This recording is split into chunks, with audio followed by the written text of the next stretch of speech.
A lot of clients who've been charged with driving while under suspension in Ontario, they tell me that they believe the police officer will not show to court. It is a huge mistake to believe this because it's simply not true. In this video, I'm going to give you 3 reasons why this belief is false. First, the logic. Before I start, let me explain why clients get excited about the potential for the police officer to not show up to court. Here it goes.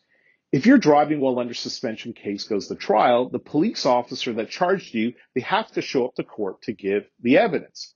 If the police officer does not show up to your trial, they cannot give the evidence and you will win your driving while under suspension case. So clients get excited if they believe that the police will not show up to the trial because they will win the case. Now, let me explain 3 reasons why that's likely not going to happen. First, your belief may be correct, but it's not the truth. The police know that the penalties are very serious when they charge someone for driving with a suspended license.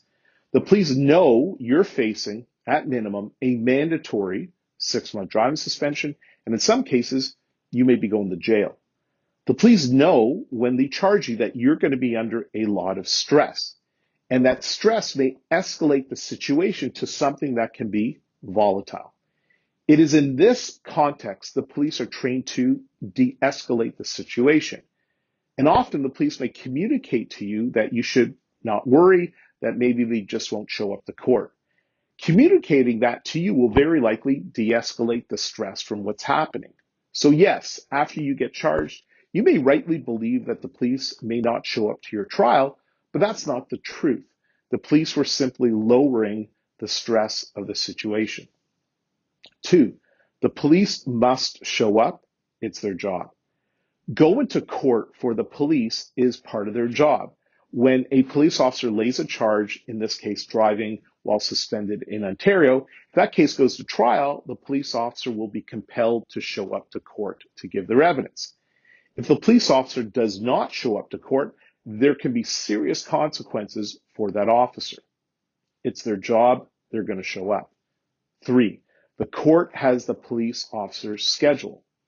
Finally, the courts have the police officer's schedule. What this means is that if your case does go to trial, when the court schedules the trial date, the court will look at the police officer's court schedule and only schedule your trial date on a date when that officer is already scheduled to be in the court. Bottom line, don't make the mistake of believing that the officer won't show up to your trial date. It likely won't happen. If you've been charged with driving while under suspension in Ontario, there are specific strategies to follow that may save you from a mandatory 6-month driving suspension penalty. Reach out to me to have a confidential and free discussion about your case.